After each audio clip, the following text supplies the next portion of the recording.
Back in the early 90s, Delaware-based lawyer Thomas J. Capano had a life that many of us might find enviable.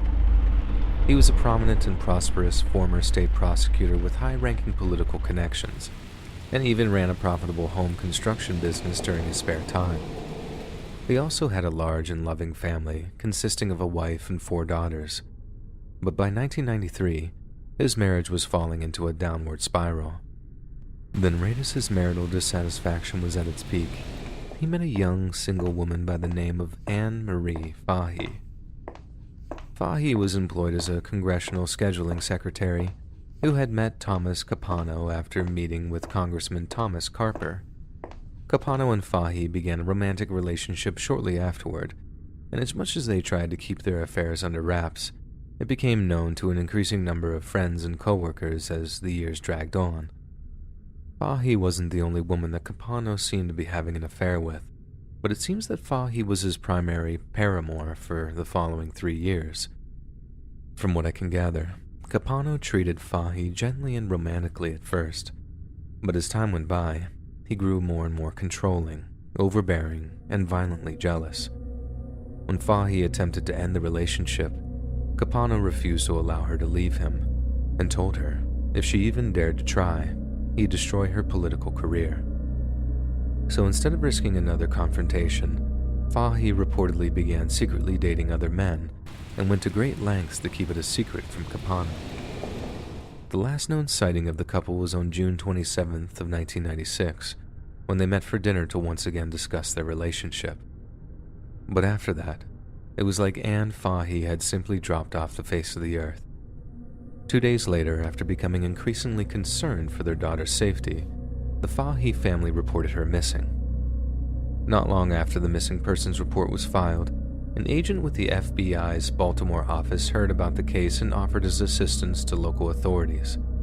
Then, as the case progressed, various law enforcement agencies agreed to have the FBI take the lead on the investigation, owing to its vast resources and advanced capabilities.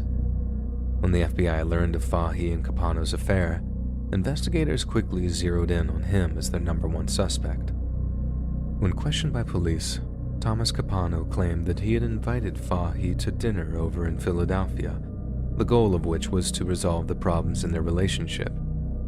He said the evening went well, that they'd come to an amiable agreement after a few hours of conversation, and that afterwards, he'd driven her back home before they parted on good terms.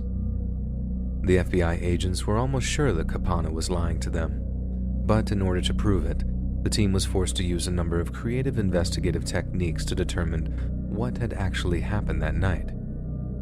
This included surveillance, toll record analysis, seizure of emails from Capano's law firm and Fahey's office, analysis of gun purchase records, a 4-day search of 2 landfills, psychological profiling, and analysis of financial records. Finally, after a search of Anne Fahey's apartment, the investigation struck gold. Investigators found a number of handwritten letters addressed to Fahey from Capano, some written with an ominous and threatening tone. They also discovered Fahey's diary with numerous entries describing how Capano was a controlling, manipulative, insecure, jealous maniac. FBI agents then searched Capano's home and personal vehicle for traces of Fahey's blood and hair, and quickly found bloodstains on a metal radiator cover and some woodwork. The FBI then tracked down a blood bank which turned out to have a bag of Fahey's blood that she'd generously donated weeks earlier. This way, they were able to confirm that it was Fahey's blood in Capano's home and car. A blood bank search helped recover a container of blood that Fahey had donated weeks earlier, and forensic exams linked Fahey's blood to the blood found in Capano's house. As the investigation progressed, there was a kind of surprise twist. Capano's brother, Jerry, was arrested on various drug and weapons charges towards the end of 1997. In exchange for leniency, he admitted that he'd helped Thomas get rid of evidence which proved he'd murdered Fahey. According to Jerry, after Thomas Capano murdered his young lover, he forced her body into a large fishing cooler that he had purchased about 2 months earlier. Then on June 28th, Tom and Jerry Capano drove Jerry's boat some 70 miles off the New Jersey coast and dumped the cooler into the Atlantic Ocean. The cooler wouldn't sink, so Jerry shot it full of holes with a shotgun that he kept on board for shark fishing, but the cooler still wouldn't sink. Tom then lifted Fahey's body out of the cooler, wrapped 2 anchors around it, threw it overboard, and watched it sink. He then threw the cooler back into the water. The same cooler was later discovered by a group of fishermen who pulled it out from the ocean, plugged the bullet holes, and used it to hold the fish that they caught. The following year, after the story about the cooler made the news, one of the fishermen got in touch with the FBI and reported his find. The cooler then became a key piece of evidence which tied together Jerry's story. Finally, on November 12th of 1997, the FBI swooped in on Thomas Capano after they learned that he was planning to flee the country. During his trial in 1998, one of Tom Capano's ex-lovers told the court that just over a month before Anne Fahey's murder, Capano told her that if she purchased a pistol with her credit card, he'd purchase it from her for double the price she paid for it. With a mountain of damning evidence being turned against him, Capano completely changed the story.